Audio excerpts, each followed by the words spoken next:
Hello प्यारे बच्चों, आप लोग कैसे हैं। हम आशा करते हैं कि आप बहुत अच्छे होंगे और अच्छे से पढ़ाई कर रहे होंगे। तो जैसा कि हम पिछले क्लास में आप लोगों को कूलाम का नियम पढ़ाए थे, आज उसी के क्रम में हम वैद्युत क्षेत्र की तीव्रता, वैद्युत क्षेत्र तथा वैद्युत बल रेखाएं क्या होती हैं, इनके बारे में विस्तृत जानकारी ज्ञात करेंगे। ठीक ना। तो अब क्या होता है, वैद्युत क्षेत्र क्या होता है। वैद्युत क्षेत्र माने जब कोई आवेश कहीं रखा होगा, कोई परीक्षण आवेश, तो उसके चारों तरफ उसके सराउंडिंग्स में एक क्षेत्र उत्पन्न होता है, जिसके भीतर हम कोई अन्य आवेश जब लाएंगे तो वह फोर्स ऑफ अट्रैक्शन या रिपल्शन का अनुभव करेगा। जब कोई मान लीजिए परीक्षण आवेश हम ला रहे हैं, जैसे अगर हम कोई एक आवेश रखा गया है, ये मान लीजिए +Q आवेश रखा है, तो इसके चारों तरफ एक क्षेत्र क्रिएट होगा।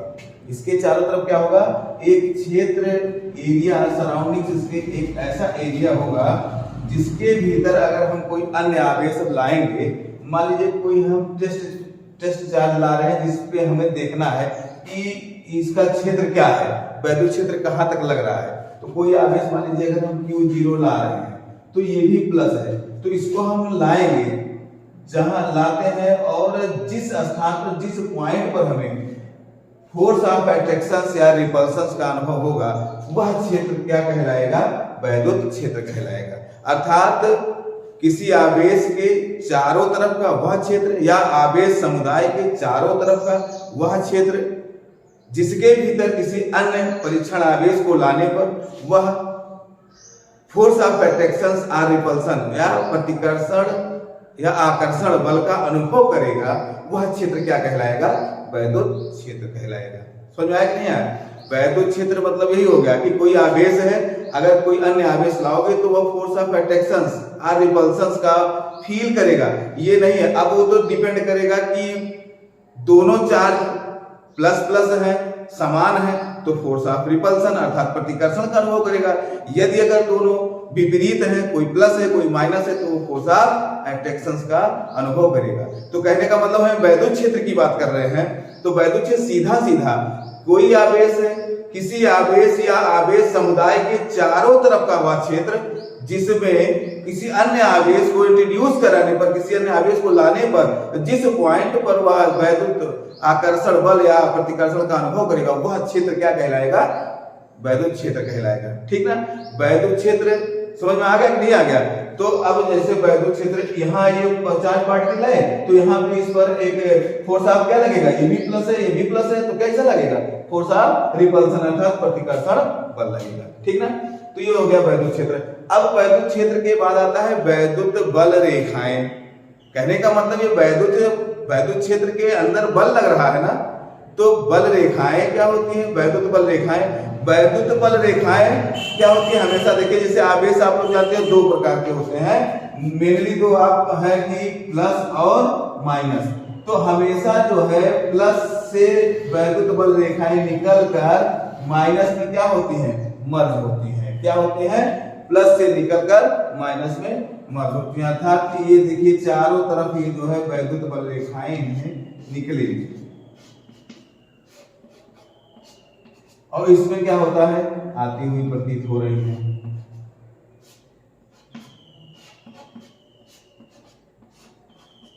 ठीक ना।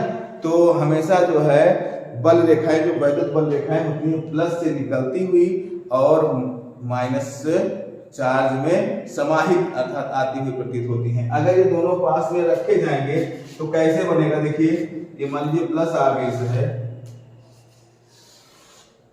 ये माइनस आवेश है, तो अब देखिए यहां से क्या होगा कि इनमें बल रेखाएं निकलेंगी, और आप जान रहे हो कि बल रेखाएं कैसे निकलती हैं, प्लस से माइनस की तरफ, अर्थात यहां से यहां तक, अर्थात ये आके देखिए मर्ज हो रही है।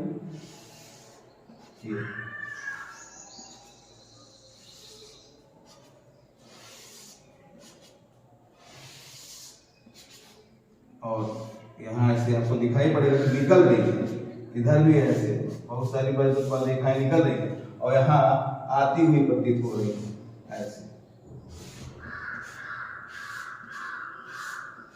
समझ में आ गई है। तो ये वैद्युत बल रेखाएं हैं, ठीक। और वैद्युत बल रेखाओं की दिशाएं, जो वैद्युत बल रेखा है वो उनकी दिशाएं बदलती हैं। जो फोर्स ऑफ अट्रैक्शन या रिपल्सन लग रहा है, वैद्युत बल लग रहा है, वैद्युत बल की दिशा बदलेगी तो वैद्युत बल रेखा की दिशा भी बदलती जाएगी। कहने का मतलब अगर जो बल लग रहा है, बल क्या होता है, सदिश राशि होती है, और सदिश राशियां वो होती हैं जिनमें परिमाण के साथ साथ निश्चित दिशा भी होती है। अर्थात जो वैद्युत आकर्षण या प्रतिकर्षण कोई बल हो, वो लगेगा तो क्या होगा, उसकी दिशा होगी। तो दिशा के अकॉर्डिंग ही वैद्युत बल रेखाएं भी बदलती रहती। समझ में आ गया कि नहीं आ गया। लेकिन ये है कि हम ये जानते हैं कि प्लस से निकलकर और माइनस में मर्ज हो रही है, अर्थात वैद्युत बल रेखाएं प्लस से चलकर माइनस में समाहित हो रही है। समझ में आ गया कि नहीं आ गया। तो आप लोग पहले बात तो वैद्युत क्षेत्र जान गए क्या होता है। किसी आवेश या आवेश समुदाय के चारों तरफ सराउंडिंग एरिया, चारों तरफ की वह एरिया, वह क्षेत्र जिसके भीतर किसी अन्य आवेश को लाने पर वह आकर्षण या प्रतिकर्षण बल का अनुभव करे, वह क्षेत्र कहलाता है वैद्युत क्षेत्र। तथा वैद्युत बल रेखाएं क्या होती हैं, बल के दिशा की तरफ भी जाती है वैद्युत बल रेखाएं। जिधर बल होगा, बल की दिशाएं होंगी, उधर वैद्युत बल रेखाएं भी होंगी, ठीक ना। तो बल रेखाएं क्या होती हैं, जो प्लस से निकलकर माइनस की तरफ धनावेश से ऋणावेश से चला करती। समझ में आ गया कि नहीं आ गया। तो अब बात आती है, आप लोग वैद्युत क्षेत्र पढ़ लिए, वैद्युत बल रेखाएं पढ़ लिए, तो आता है इंटेंसिटी ऑफ इलेक्ट्रिक फील्ड कि अब बल का परिमाण भी होना चाहिए, वैद्युत क्षेत्र का मान भी होना चाहिए ना। वैद्युत क्षेत्र कितना लग रहा है उसका मान मैग्नीट्यूड आना चाहिए। तो वैद्युत क्षेत्र की तीव्रता क्या होगा, वैद्युत क्षेत्र की तीव्रता हम लोग ज्ञान करेंगे। अब आता है आप लोगों को वैद्युत क्षेत्र की तीव्रता। देखिए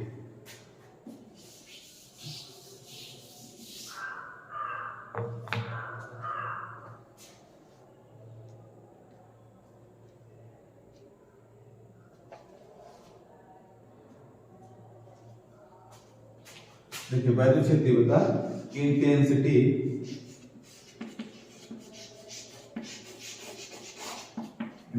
ऑफ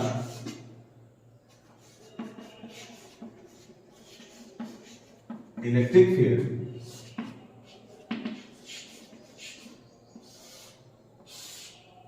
ठीक ना। इंटेंसिटी ऑफ इलेक्ट्रिक फील्ड माने वैद्युत क्षेत्र की तीव्रता, क्षेत्र की तीव्रता, ठीक ना। अब जो यहां पर हम कोई आवेश देखिए, अभी ये क्या है, प्लस क्यू आवेश है, ये भी प्लस क्यू आवेश है, क्यू जीरो है, चार्ज पार्टिकल है, टेस्ट चार्ज पार्टिकल, इसको हम लाएंगे तो इस बिंदु पर वो फील किया फोर्स ऑफ रिपल्सन का, तो कितना इस पर बल लग रहा है, वैद्युत क्षेत्र कितना है, इसकी इंटेंसिटी, इसकी तीव्रता कितनी है, उसको हम ज्ञात करेंगे। तो वैद्युत क्षेत्र तीव्रता जब किसी आवेश या आवेश समुदाय के भीतर कोई, उसके चारों तरफ एक क्षेत्र होता है जिसे वैद्युत क्षेत्र कहते हैं, उसके भीतर कोई आवेश लाएंगे तो उस पर एक बल लगेगा। तो उस बल तथा परीक्षण आवेश की निष्पत्ति को, अब ये आ रहा है ना, तो यहां जब ये पहुंचा क्यू जीरो, यहां पहुंच गया प्लस क्यू जीरो, तो इस पर एक बल लग रहा है, बल मान लीजिए एफ लग रहा है, और कह रहा है वैद्युत क्षेत्र तीव्रता कहता है क्या कि लगने वाला बल, जो बल लगेगा परीक्षण आवेश पर, परीक्षण माने जिस पर परीक्षण हम कर रहे हैं, जिस पर हम ज्ञात कर रहे हैं, जिस पर हम फील कर रहे हैं, इस पर फोर्स लग रहा है, उस परीक्षण आवेश पर लगने वाले बल तथा परीक्षण आवेश के मान की निष्पत्ति, आवेश के मान, ये मान हो गया, इसका मान वैल्यू की निष्पत्ति, निष्पत्ति मींस क्या होता है, रेशियो, निष्पत्ति मींस क्या होता है, रेशियो मतलब भिन्न, ठीक, अनुपात से बोलते हैं। तो निष्पत्ति को वैद्युत क्षेत्र तीव्रता कहते हैं, और वैद्युत क्षेत्र तीव्रता हमेशा कैपिटल ई से प्रदर्शित करते हैं। समझ में आ गया कि नहीं आ गया। तो वैद्युत क्षेत्र तीव्रता क्या है, जब हम किसी परीक्षण आवेश को किसी वैद्युत क्षेत्र के भीतर लाएंगे तो उस पर एक बल लगेगा, और उस बल तथा परीक्षण आवेश की निष्पत्ति को, ये बल हो गया तथा परीक्षण आवेश की निष्पत्ति, निष्पत्ति माने रेशियो, रेशियो माने भाग अर्थात भिन्न, की निष्पत्ति को क्या कहते हैं, वैद्युत क्षेत्र तीव्रता कहते हैं। और वैद्युत क्षेत्र तीव्रता को किससे प्रदर्शित करते हैं, कैपिटल ई से प्रदर्शित करते हैं। समझ में आया कि नहीं आया। तो हम लोग क्या पढ़े, वैद्युत क्षेत्र पढ़े, वैद्युत बल रेखाएं पढ़े, और वैद्युत क्षेत्र की तीव्रता, अर्थात फिर से एक बार रिपीट कर दे रहे हैं, वैद्युत क्षेत्र तीव्रता क्या होता है, जब किसी परीक्षण आवेश को किसी वैद्युत क्षेत्र के भीतर लाते हैं तो उस पर एक बल कार्य करता है जिसे हम वैद्युत बल कहते हैं, तथा वैद्युत बल तथा परीक्षण आवेश के मान के निष्पत्ति को, अर्थात निष्पत्ति माने भिन्न को, भाग को, अर्थात रेशियो को हम क्या कहेंगे, वैद्युत क्षेत्र तीव्रता कहेंगे। समझ में आया कि नहीं आया? तो वैद्युत क्षेत्र तीव्रता हमारा क्या है, अभी जानते हो कि हम लोग जानते हैं कि अगर किसी भी भौतिक राशि अगर वो सदिश राशियां हैं, किसी भी वेक्टर क्वांटिटी को हम किसी कांस्टेंट टर्म से मैग्नीट्यूड से अगर डिवाइड करते हैं तो क्या वो बदल जाता है, वेक्टर से स्केलर हो जाता है? नहीं होता है, वो वेक्टर ही रहता है। अर्थात वैद्युत क्षेत्र तीव्रता भी हमारा क्या होगा, वेक्टर ही होगा। तो वैद्युत क्षेत्र तीव्रता कैसी राशि होगी, सदिश राशि होगी। कैसी राशि होगी, सदिश। अर्थात इसको हम ऐसा भी लिख सकते हैं, वैद्युत क्षेत्र तीव्रता वेक्टर E = F/Q0। समझ में आया नहीं आया? तो अब आपको ये भी पता हो गया कि वैद्युत क्षेत्र तीव्रता एक सदिश राशि होती है, क्योंकि इसमें एक निश्चित दिशा होता है। समझ में आया नहीं आया? तो अब ये अच्छे समझ गए होंगे वैद्युत क्षेत्र तीव्रता। समझ में आ गया कि नहीं आ गया? अब इसकी जो है हम लोग मात्रक भी ज्ञात कर सकते हैं और बीमा भी निकाल सकते हैं। तो चलिए हम लोग निकालते हैं मात्रक और बीमा, ठीक ना। अब वैद्युत क्षेत्र का डायमेंशन है, यूनिट एंड डायमेंशन, ठीक। तो वैद्युत क्षेत्र तीव्रता हो गया। अब चलिए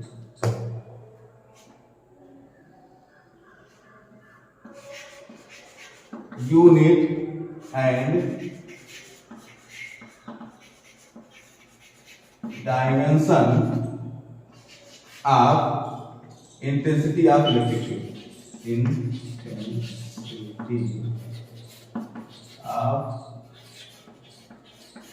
इलेक्ट्रिक फील्ड, वैद्युत क्षेत्र तीव्रता के बीमा मात्रक ज्ञात करेंगे। तो अब देखिए बहुत इजी होता है। हम लोग क्या करेंगे, सबसे पहले मात्रक देखिए इसी से निकल जाएगा। हमारा क्या है, वैद्युत क्षेत्र तीव्रता क्या है, कैपिटल E होता है F/Q0, अर्थात F क्या होता है, न्यूटन, और Q0 माने आवेश है। आवेश का मात्रक क्या होता है, आवेश का मात्रक कूलाम होता है। तो न्यूटन प्रति कूलाम हमारा क्या हो गया, न्यूटन प्रति कूलाम, कूलाम, न्यूटन प्रति कूलाम, ये मात्रक हो गया।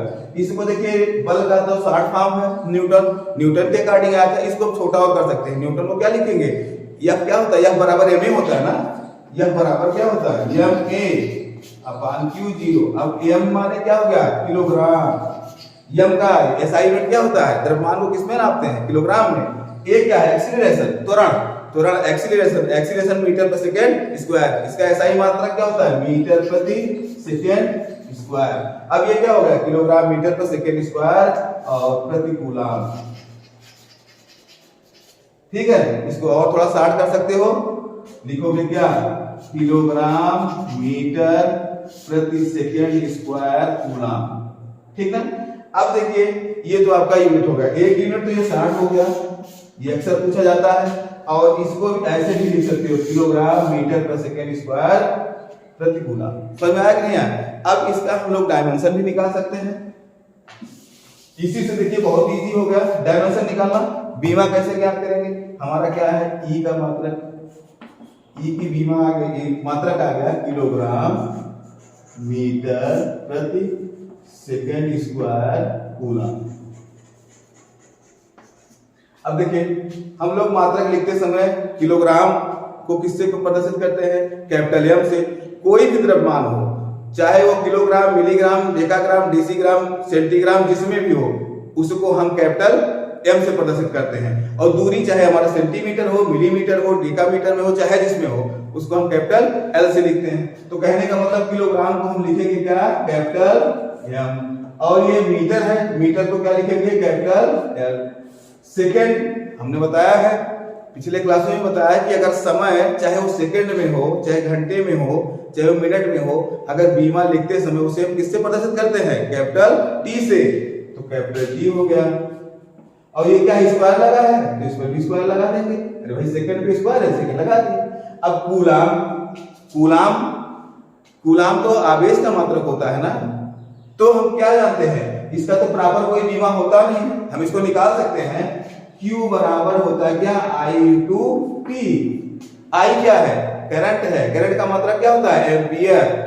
एम्पियर एम्पियर का बीमा देखिए, इसको हम ऐसा लिख सकते हैं आई इंटू टी, ये हो गया। अब इसका बीमा देखिए कैसे हो गया, इसको हम और आगे लिख सकते हैं एम एल टी स्क्वायर, आई का ए और टी का कैपिटल टी, देखिए हो जाएगा एम एल टी पर एक है तो दो एक तीन, क्योंकि क्या है मल्टीप्लिकेशन में पावर ऐड हो जाता है, जुड़ जाता है, गुणा में खातिर क्या होती है, जुड़ती हैं, तो दो एक तीन, ये टी क्यूब हो गया और ए हो गया, ठीक ना। अब हम इसको क्या कर दें, ऊपर ले जाएं, तो ऊपर ले जाएंगे तो क्या हो जाएगा, पावर नोटेशन चेंज होता है, प्लस रहता तो माइनस हो जाता है, माइनस रहता तो प्लस हो जाता है, तो ये हो जाएगा एम एल टी पर तुम्हारा क्या हो जाएगा -3 और ए पर -1, ये तुम्हारा क्या हो गया, बीमा आ गया। समझ में आ गया कि नहीं आ गया?